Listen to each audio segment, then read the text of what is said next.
Well, I'm trying to understand this blow up in Archegos or Archegos. I'm not sure how you say it. Capital, this hedge fund that apparently defaulted on their margin calls last week and has sparked like kind of a sell-off. It's not a general sell-off, on Wall Street. I mean, it seems to be, and it's hard to gauge exactly what the marginal effects, no pun intended, of the whole Archegos blow up thing is relative to what other market conditions. For example, the 10-year is up like 5.5 basis points today, up to 1.71% again. Is that because of Archegos, or was it going to do that anyway? I don't know. But there's a lot of talk in the financial press about this hedge fund, and there was a lot of concern today. Now, of course, what we're hearing is, Archegos is contained. But we heard that a lot back in 2008 from Ben Bernanke, talking about subprime is contained. No need to worry. No, there's not going to be any contagion in the rest of the market. Whereas, my instincts are, over the last 10 years, the financial markets in this country have become far more and more intertwined, and ripe for contagion than they were even back then. But then again, that does not necessarily mean that this hedge fund was a big enough whale in the market to have even if the impact that it has is systemic. I don't know if that impact will be big enough to upset the apple cart.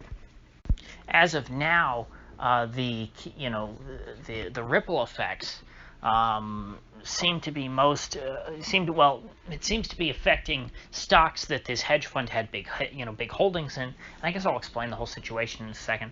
And it's affecting Archegos' creditors, which would be Credit Suisse and Nomura primarily. And so, this started on Friday with this sell-off in a bunch of media stocks like Viacom and Discovery, but I don't think that those would lead to any kind of contagion necessarily.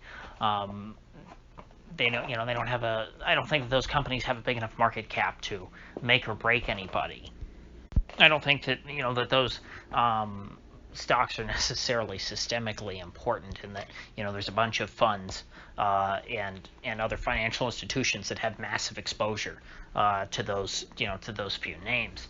However, you've got Nomura and Credit Suisse, which are bigger financial institutions than Archegos, and they are heavily exposed to Archegos. And so if they start running into problems, and let's say one of them goes belly up, well, then you've got a whole lot more people who have exposure to one of those two banks, who then also might run into trouble. You see, you've got this significant counterparty risk that sort of spirals many degrees out in different directions. And apparently, now this is not an financial instrument that I was at all familiar with. I'm going to be honest. I was not a finance major. Never worked on Wall Street. I'm not one of these financial whiz kids. I do this for fun, obviously.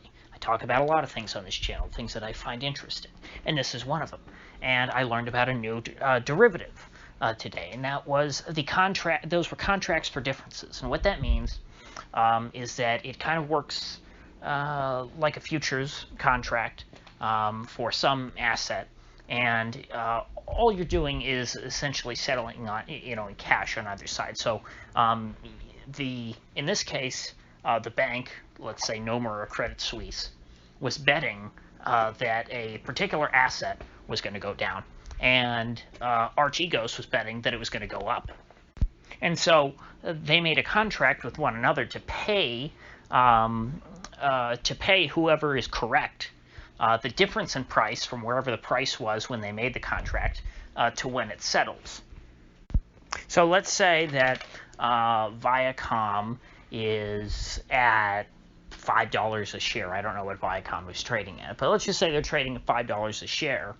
And Archegos goes to Nomura and says, "Hey, I want a CFD, a contract for difference," and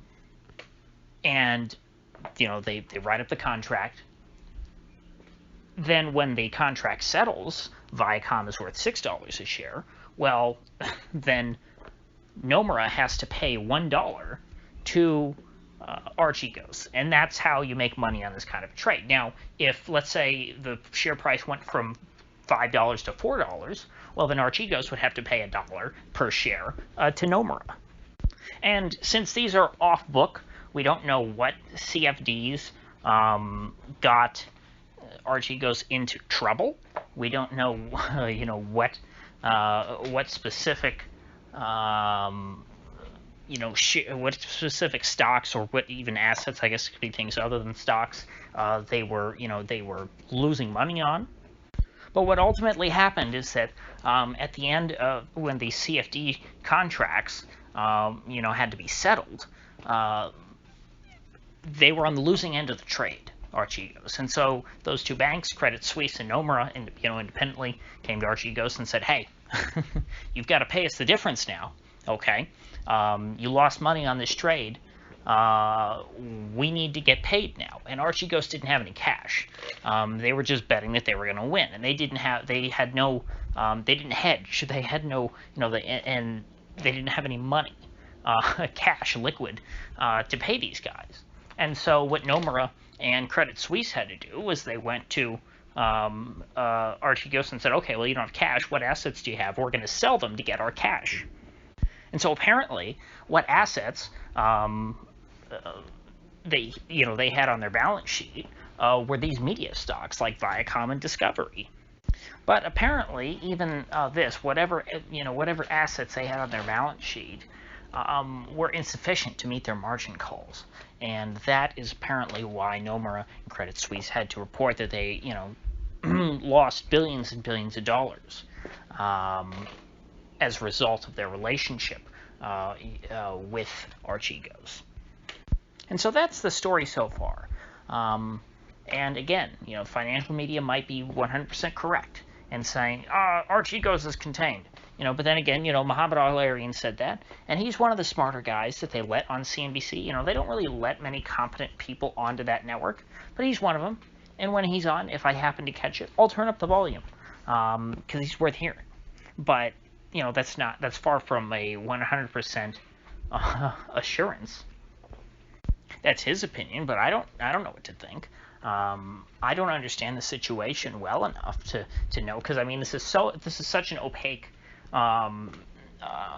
situation. Nobody could have, or I shouldn't say nobody, but I never would have had the kind of enough information to predict that this blow up of Archegos was going to happen. It can happen to anybody at any time because we don't know, because this space, it's not monitored. It's all off book, or I shouldn't say off book. It's not public. It's privately, done. These things happen in back rooms, and this could be happening as we speak to somebody else, because everybody is highly leveraged, just like this guy was, to an absurd degree, to where he's leveraged up on assets that he doesn't even own. And so therefore, if a trade doesn't go your way and you get a margin call, you don't have the cash to meet it, so you have to sell what little hard assets you do have. And if that happens to enough people and it starts affecting others, and other people have to do what Archegos did, all at the same time, it compounds on itself, and that's how you get a real crash started. But like I said, Archegos is not, and again, I feel like I'm butchering that name, but oh well. They're not, a massive player. They're not Lehman Brothers. They're not one of the major Wall Street banks. So this is not a Lehman moment. They're not the next Lehman Brothers. But I guess some people are comparing them to long-term capital management. But that fund blew up in like 1998, and we didn't get the tech crash until, 2000, 2001. So if they are that, it's not that big of a deal. 2 years from now, that'll be an eternity in this market. Now, if Nomura Credit Suisse went belly up because of this, that could start off a really serious chain reaction. But as of yet, it doesn't seem like that's going to happen.